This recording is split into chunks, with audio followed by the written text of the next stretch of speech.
And what's up, everybody? I'm back with another video game review. Today, I am reviewing Sonic Forces. Yeah, Sonic Forces. Released in 2017, right alongside the release of Super Mario Odyssey. Why did you think that was a good idea?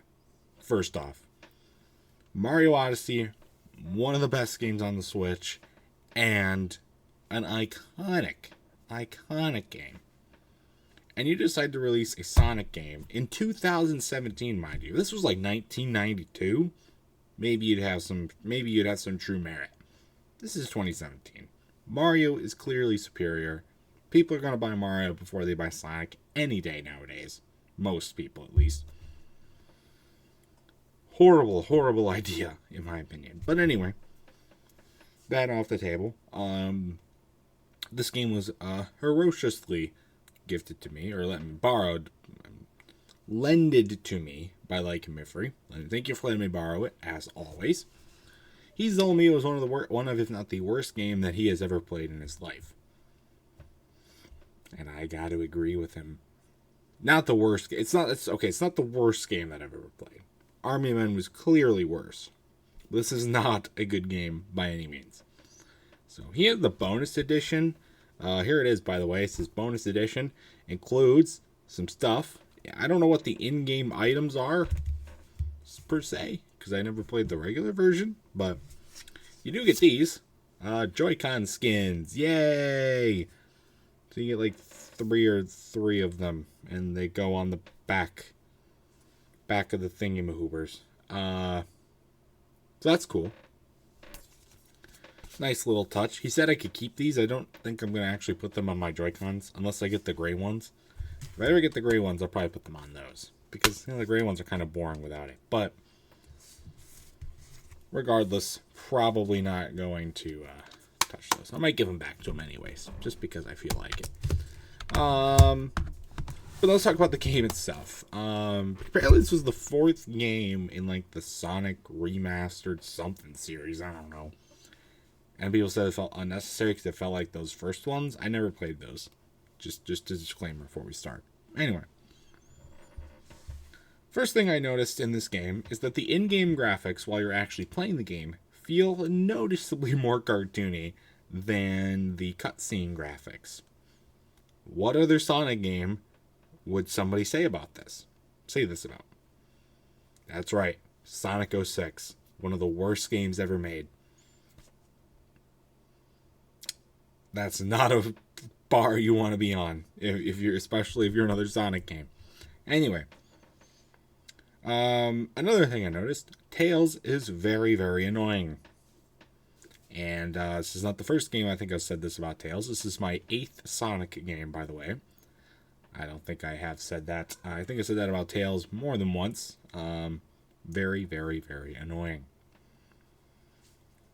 The gameplay itself, it feels like a Sonic game. I mean, you're just running along, pressing a button every now and then to avoid enemies, and like certain ways to attack certain enemies. Kind of blowing through levels at top speed. It has a more 3D feel to it, though. It has very, very bad depth perception, however. And it also likes to switch from 2D to 3D with the same depth as like the 3D. And that was not done very well at all. It makes it very hard. You don't really see a shadow at all, so it's very, very hard to land certain placements on jumps. Especially if it doesn't let you lock on enemies, because sometimes it just refuses to lock on to enemies. And even though the lock-on function should work, and yeah, that can be very annoying when you fall off, when you think you've made it perfectly, and you just miss it like by a mile. It's also really hard to see certain enemies as you're like running through the level, because sometimes the level is just not lighted properly. And that just makes it very difficult to see literally anything that is in front of you. And you're going so fast that you don't have time to react. So you have to be able to see them coming. I think that's a big piece if you're doing especially a Sonic game. A 3D Sonic game. You gotta have that worked out. And they totally didn't here. Also, like I said earlier, the game not wanting to lock on. Most of the other controls are not really that responsive. I don't know. Again, that's because of the Switch or something else, but it just didn't feel like they were responding peak at any way. Let's talk about classic Sonic in this game. Why? It didn't make any sense. It doesn't really feel necessary because you already have Sonic, like main Sonic, and you have a custom character, which is cool. We'll talk about the custom character a little bit. I think this is the first time that's ever been a thing in a Sonic game, as far as I know.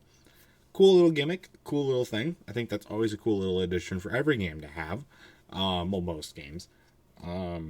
This game, I think it felt good. Some of the stuff was weird.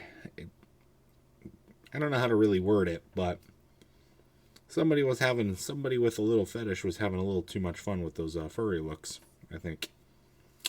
That's all I'm going to say about that. So, anyway, but you have that, and you have regular Sonic, and then you got classic Sonic. And it just feels unnecessary to have three. It just doesn't.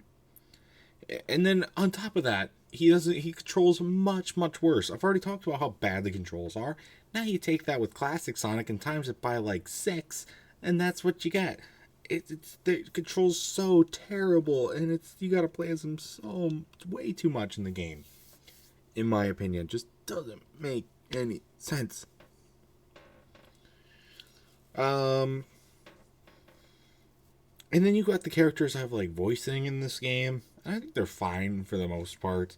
It's weird being able to hear them talk, though. Classic Sonic doesn't talk because he's classic Sonic, but the rest of them do. And then your custom character doesn't talk either, obviously, because otherwise they'd have to make unique dialogue, and that would be just way too much.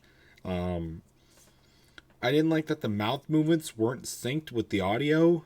That seems like such an easy fix to do, and they just didn't do it. And Rogue sounds like a very seductive AI. It's the best way I can put that. It was just, I didn't like them. Overall the voices were fine, but not like anything too grand. I also thought the levels were really, really short. There are 30 of them, but you can get through it in less than 3 hours. Like, I saw walkthroughs for less than 3 hours long for this game. Even for a Sonic game, that feels pretty short, in my opinion. Like, why? It didn't take me, obviously, that much time, but it's, you gotta make them a little bit more elaborate, I think, right? Like, if you're especially trying to compete with Mario Odyssey, you gotta do a little better than that, don't you think?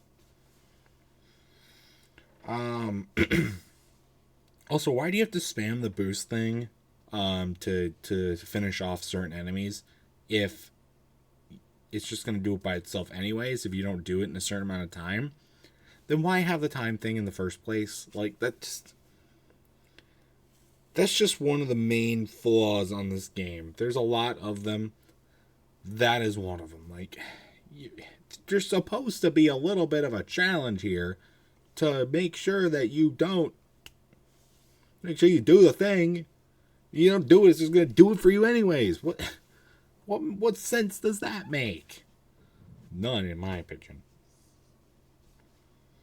Overall, the game just feels very unfinished.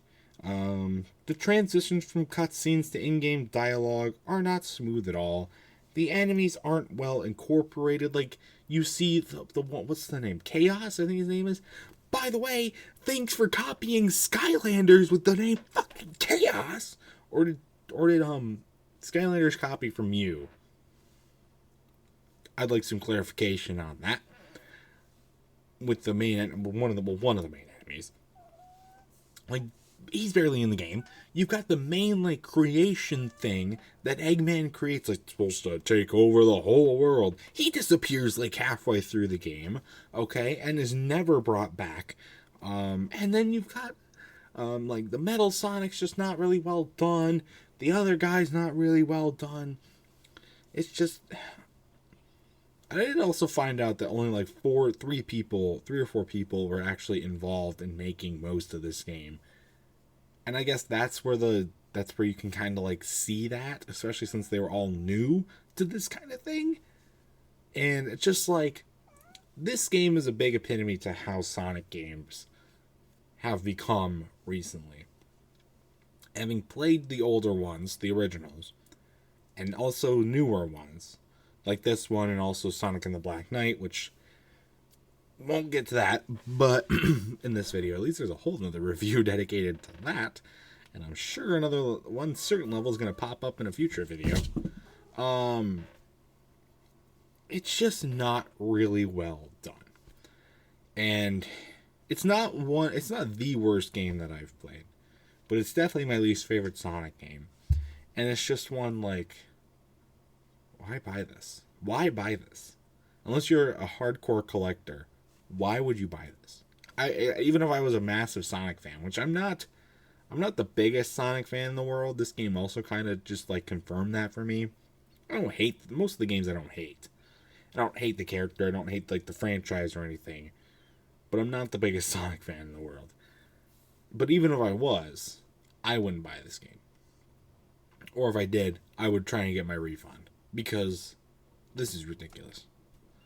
And I know they keep making games, and I hope that they get better, but we'll see. So everything in this game was just flawed from the beginning.